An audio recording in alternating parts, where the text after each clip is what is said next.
नरतन भव बारिधि कम बेरो सन्मुख मरुत अनुग्रह में करण धार सदगुरु तिरु नावा दुर्लभ साज सुलभ करी पाप।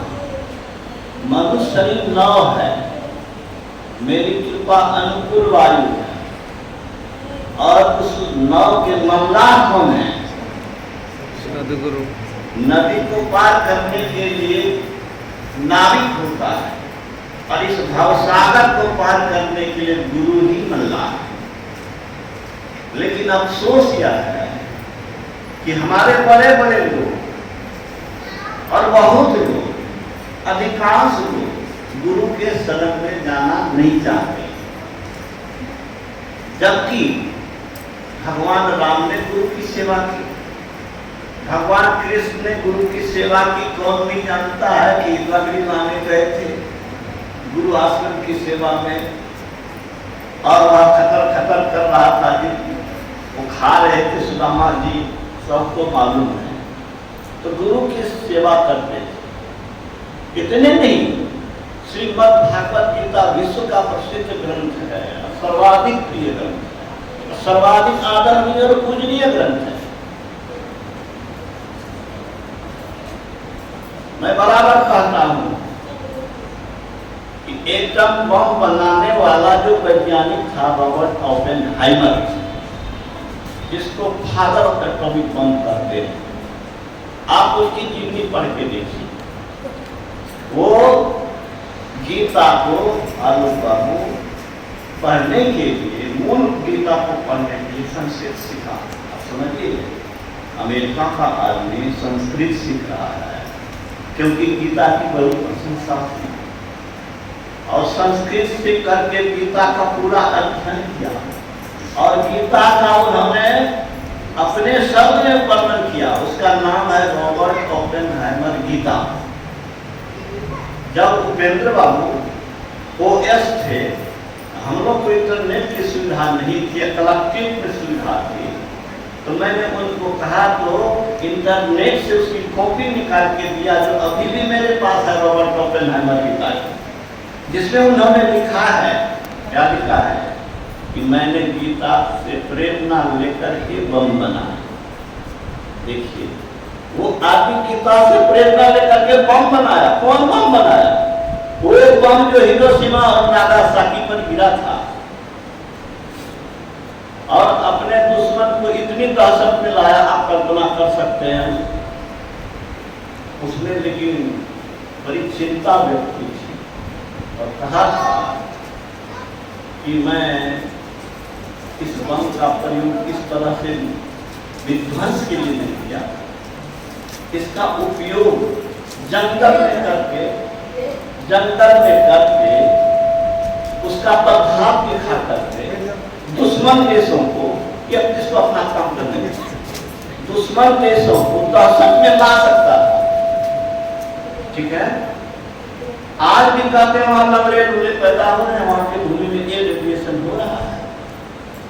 तो ऐसा बम बनाया किसने? रॉबर्ट ओपेनहाइमर ने, उतने बड़े वैज्ञानिक जिसके थ्योरम्स एमएससी फिजिक्स में पढ़ाई होती है। वो अमेरिका का आदमी गीता का शिरोधार्य करे, उससे लाभ है, हम लोग नहीं है। ये दुर्भाग्य है।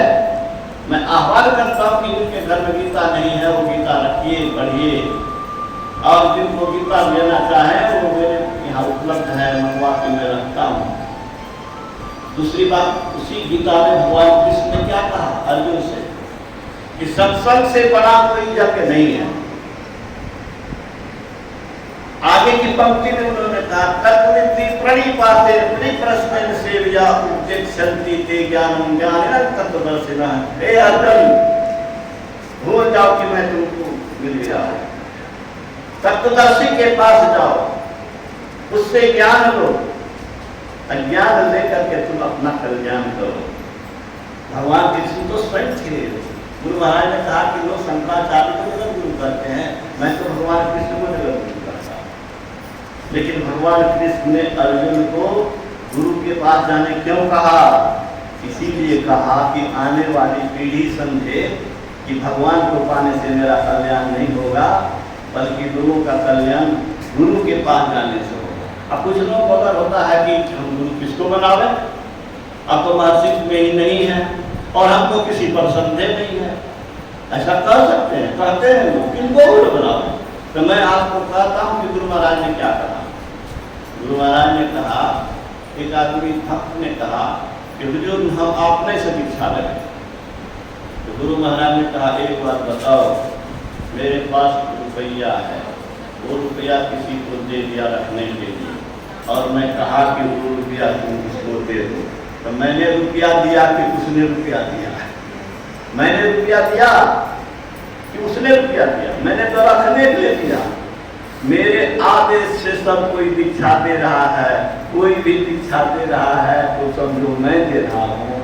तो गुरु शरीर में नहीं है, लेकिन अव्यक्त रूप में और प्रत्यक्ष रूप में नहीं है, सो बात नहीं है। इसके सैकड़ों प्रमाण दिए जा सकते हैं, सैकड़ों घटनाएं इसके उदाहरण हैं। मेघराज अग्रवाल इस जिले के मंत्री थे, उनका किडनैपिंग हो गया, पैसे के लिए शेष आदमी था, धनवान आदमी थे। बरहौना आलमनगर आसक्ति क्या नाम है, बासा कामा, वहीं से रात्रि में अपहरण हो गया। अपहरण हो गया तो हाहाकार मच गया, पुलिस को कोई सुराग न मिले। बड़े आदमी थे, धनवान व्यक्ति थे, पूर्णिया में डॉक्टर देवीराम उसका भाई, सब लग गए। बड़े बड़े मंत्री को भी लगाया गया, पुलिस लग गया है, लेकिन कुछ पता नहीं चल रहा है। कैसे पता लगा? कैसे पता लगा? पता ऐसे लगा कि पुलिस भटक रही है। अपने महात्मा जी को देखा तो लोग पूछते रहते थे किसी को, इस गुरु महात्मा जी को पूछ दिया कि ऐसे ऐसे हम लोग खोज रहे हैं, क्या आपको कुछ मालूम है? वो कोई दूसरा नहीं था, वो गुरु महाराज जी थे। उन्होंने कहा कि देखो वहाँ पर नदी जो है, नाव जो है, उस नाव में गिरवा वस्त्र का रंग का जो प्लास्टिक टना हुआ है, उसी में वो है। और ये कब के अंतर ज्ञान हो गए, पुलिस देखते रह गया किसी पर। तो गुरु महाराज कहीं गए नहीं है। मैं ये कहना चाहता हूँ कि गुरु महाराज के बताए हुए शिष्य आप दीक्षा लेकर के उनकी साधना विधि पर चल करके अपने भविष्य का कल्याण करें।